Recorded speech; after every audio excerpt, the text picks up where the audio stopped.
Semenjak kita berpisah,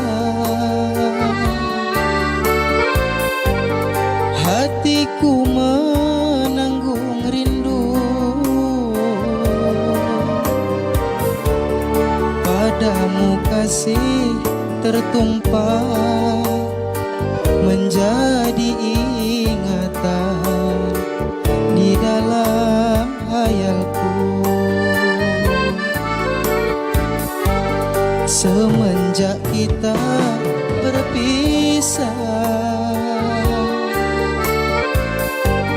hatiku menanggung rindu padamu, kasih tertumpah menjadi ingatan di dalam hayalku. Tapi tetap ku berdoa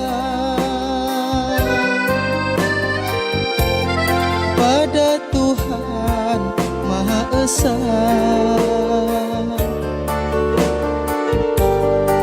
hidupmu berbahagia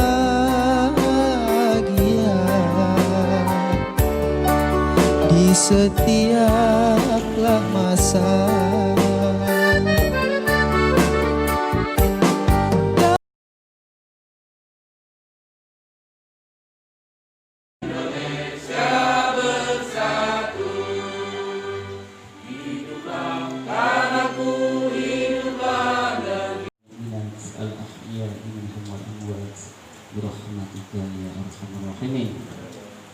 Allahumma a'inna. Bahagia ini kita masih diberi kesempatan, kita masih diberi kesehatan sehingga terus hadir bersama-sama. Pagi hari yang kondisi cuacanya ini cukup bagus, ya, artinya tidak panas tapi masih juga turun hujan. Mudah-mudahan hujan ini bawa rahmat, Pak. Tapi kalau jalannya seperti itu mungkin tambah lecak kan. Inilah kondisi kita pada saat ini, dan kemudian kita juga harus waspada bahwa saat ini kita masih berada dalam kondisi pandemi COVID yang kita tetap mengikuti yang namanya protokol kesehatan, termasuk juga pertemuan-pertemuan apa saja, ya.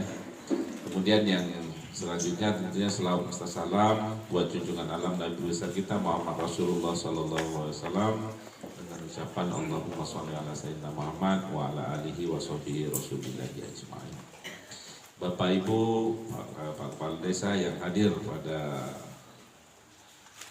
siang hari ini atau pagi hari ini, tentunya mungkin tidak banyak yang perlu saya sampaikan karena musyawarah ini sudah berulang-ulang, Pak, dan ini tentunya harus kita jalani karena di dalam kemudian diamanaskan di dalam Permendagri nomor 114 tahun 2014 itu sudah jelas.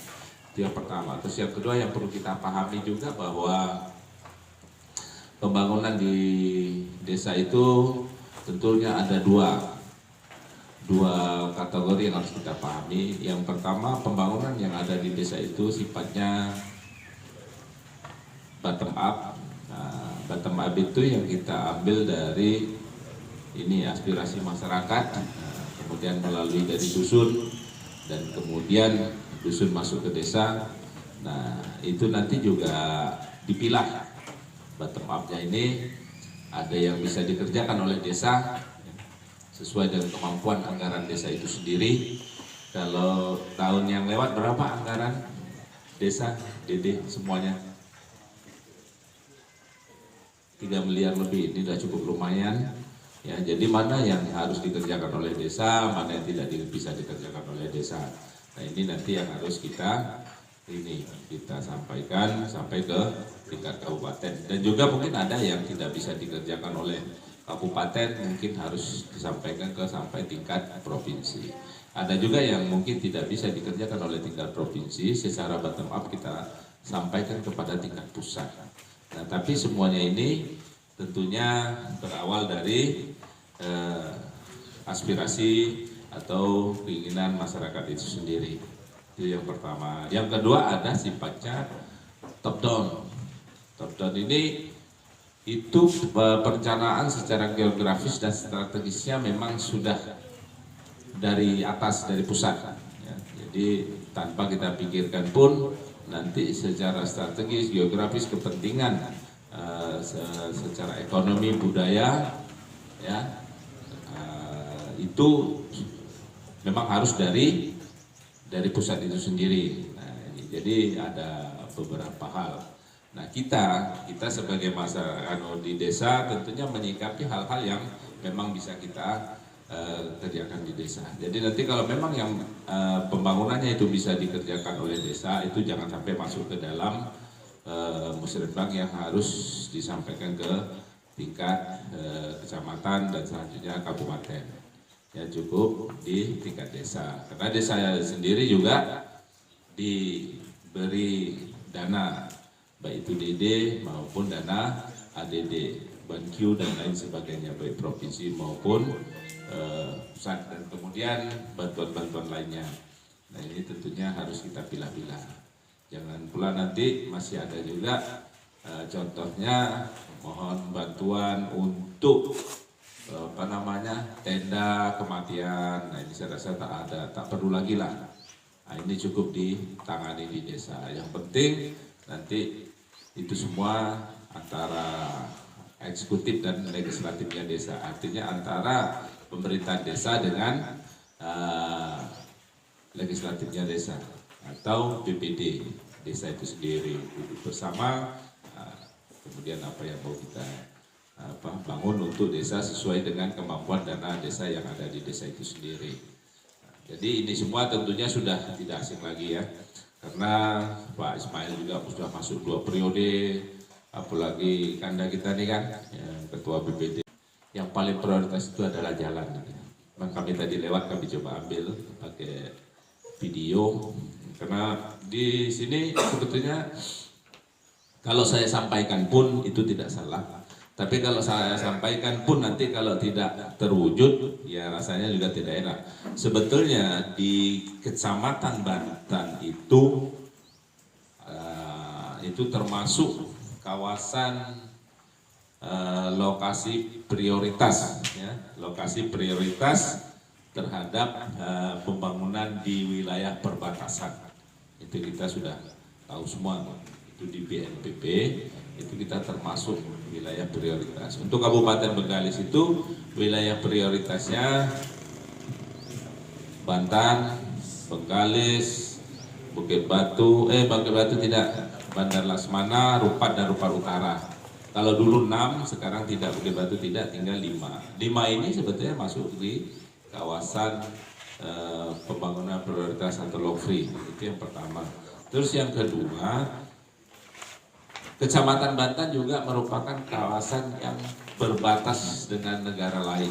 Sebetulnya secara prioritas kita itu cukup luar biasa. Nah, tapi ini masih sering kita mohonkan, tapi kadang-kadang ya itu tadi sebenarnya kan tidak seperti membalik telapak tangan, kita harus pakai usulan, perencanaan dan lain sebagainya. Tapi ini juga tetap kita lakukan. Kemarin kita sudah berkomunikasi juga dengan orang BNPB, mereka sangat mengapresiasi. Mengapresiasi itu artinya mereka sangat ngeh. Nah, ngeh itu apa bahasanya? Sangat ingin, nah gitulah. Nah, tetapi ini nanti akan saya sampaikan ke deputi, itulah bahasanya. Jadi yang kami usulkan kemarin itu ada 2. Yang pertama rehab total kantor camat Bantan, yang memang itu pembangunannya sejak dari tahun 1994 sekitar itu. Nah kemudian jalan ini panjangnya berapa kemarin Pak? Pokok yang rusak ini lah masuk. Itu yang desa Bapak aja ya. Nah, nanti kalau siang ditanyakan itu yang di Kembung. Ini sambungannya Kembung, nah Kembung luar ya. Di sini ada berapa kilo? 12.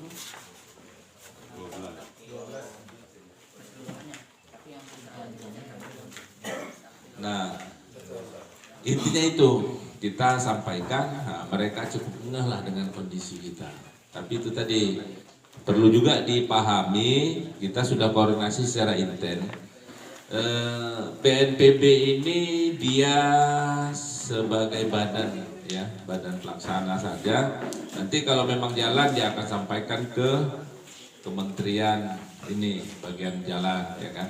Nah, kemudian kalau nanti rumah di Kementerian Perumahan.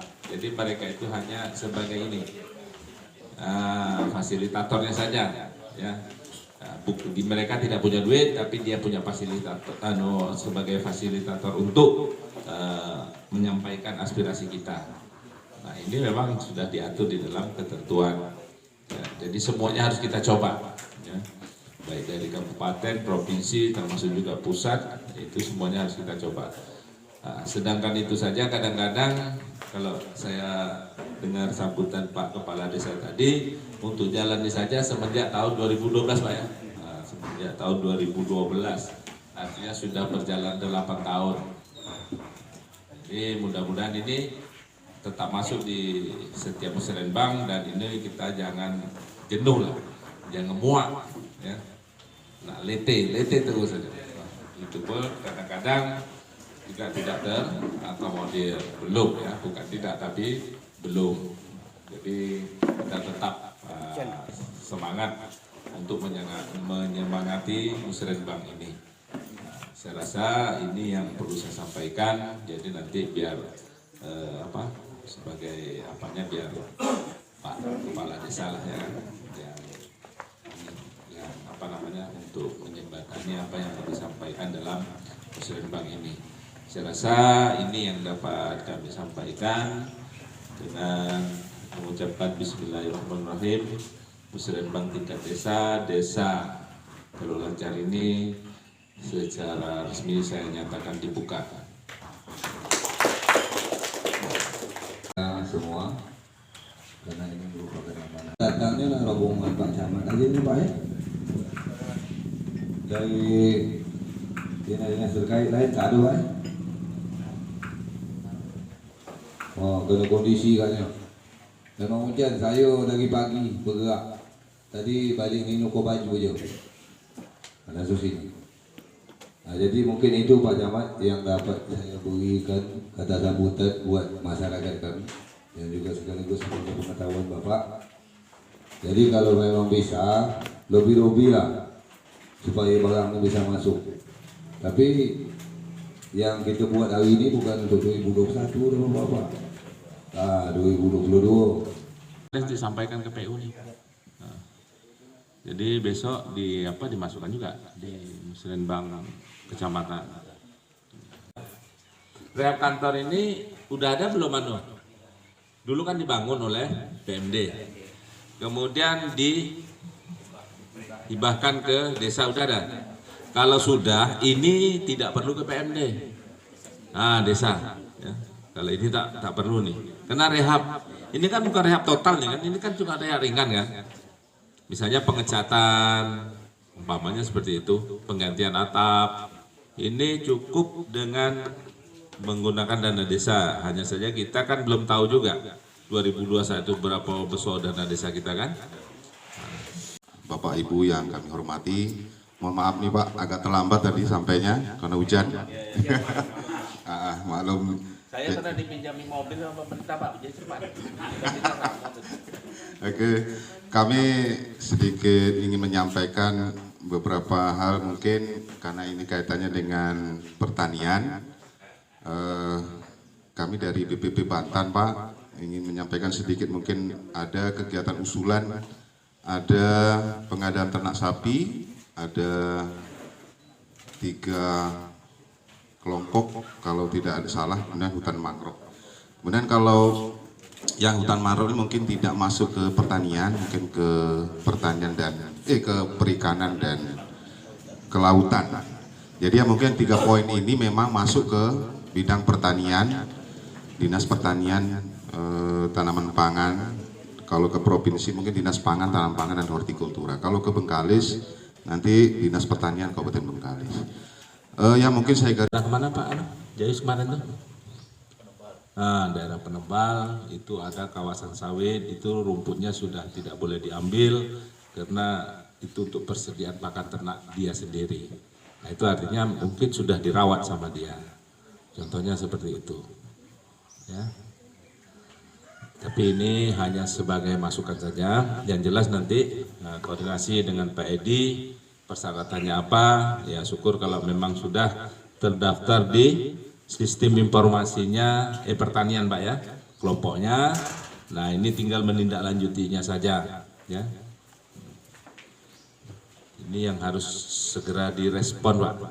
Mana tahu, tadi kan sudah disampaikan ada lobby-lobby pokir entah apa kan jadi boleh ada tahun depan ya kan, hanya lewat di peternakan. Nah, saya rasa kalau itu tak perlu saya sampaikan lah, semua udah pandai lah.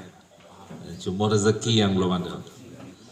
Oke, kita lanjutkan ke Kesra. Tak ada nampak orang Kesra nih kan. Ini maksud saya dibuat proposalnya saja Pak. Semuanya dibuat proposal. Wah biasanya ini semalam yang sibuk itu CSR-nya Bang Rio Kepri Pak ke provinsi. Wah, itu banyak itu. Saya kan menandatangani proposal terus nih. Proposal itu sudah cukup banyak. Ya, termasuk ke sana pun tak masalah. Jadi jangan hanya mentok di Kesranya kabupaten, tapi juga kalau bisa ke provinsi. Ya, ke provinsi juga, tapi ya dicari jalan lah Pak. Ya, jangan nanti sampai sana tak tahu kemana. Layak ini macam mana nak layak di ruangan bagian ini, maaf ya saya cerita di luar sebentar. Di ruangan capil itu kalau memang itu bocor nanti saya yang khawatir dokumen penduduk Kecamatan Bantan itu di situ. Nah kalau itu semuanya bocor, nah, jadi kami shooting lah semuanya kan, video kan lah video ya, shooting kan marahlah Indra, kan nanti kami videokan, kami laporkan ke Bapeda, ke Ibu Nanin, dia malah, oh ini ngapa tak disampaikan? Bukan tidak disampaikan Bu, cuma udah beberapa kali di Musrenbang, selama yang jelas waktu saya camat itu sudah kami sampaikan juga, kita mohon rehab total. Nah, tapi itu tidak kami sampaikan secara seperti ini gitu. Nah, jadi hari Jumat itu juga dia langsung respon. Nah, tak salah saya sudah karena dia masuk di RKP seperti yang disampaikan oleh Pak Apa tadi, sudah ada jawabannya semalam. Insya Allah 2021 kalau tidak ada masalah juga tentang pendanaan COVID ini, kantor sama kita rehab total. Nah, kan gitu tadi ya bahasanya. Nah, itu. Jadi intinya apa? Kadang-kadang orang ini macam ini ya. Ini kan rehab ringan betul nih kan. Tapi kadang-kadang dibuat rehab berat. Nah, itu. Jadi macam inilah, macam ada ketidakpercayaan. Mereka sendiri juga tidak turun, harusnya turun. Gitu. Nah, itulah. Jadi dengan kejadian itu di hari Jumat itu, alhamdulillah 2021 sudah dimasukkan ke RKPD untuk di rehab total. Jadi Ke Musrenbang datanya data-data lama juga. Ini saya Sekarang kami kemarin kan sinyal terkendala sinyal, kami luring Pak. Anak-anak berkumpul, ada yang tak pakai masker, meskipun sudah kita sampaikan. itu Bapak dilindungi dengan aturan protokol kesehatan dan itu memang sudah menjadi sebuah himbauan. Tidak ada masalah baru Pak Kepala Desa yang dipanggil. Nah, sementara kita ujung pangkal nggak tahu, ya kan? Tahu-tahu Pak Kepala Desa itu ada masalah ini. Ya, kalau Pak Kepala Desa jantungnya kuat, tak kuat ada banyak. Ya kan? Jadi saya minta itulah, tolong. Dan ini juga untuk menjadi sisiran untuk bisa kita sisir. Oh ini udah, ini belum. Kalau tidak, saya buka Bapak yang nutup. Saya buka, saya nutup pula. Tanggung jawab lah. Macam ini di depan rezeki yang banyak, tanggung jawab, marah Allah. Saya rasa cukup sampai di sini Pak yang kita bahas untuk Musrenbang di Desa Teluk Lancar ini untuk tahun 2022 ini. Mudah-mudahan ini semuanya mendapat ridho daripada Allah. Yang paling penting adalah Allah memberi jalan keluar yang terbaik untuk kita. Ya, ini yang paling penting. banyak berdoa kemana arahnya nih. Nah, kalau ada yang ada jalan, Pak, kalau yang itu ke sana arahnya Pak, saya duduk ngomong, kan gitu. Pak, kalau ini ke sini Pak, ini orangnya. Seperti itu. Saya rasa kita saling mendukung ya untuk pembangunan desa kita.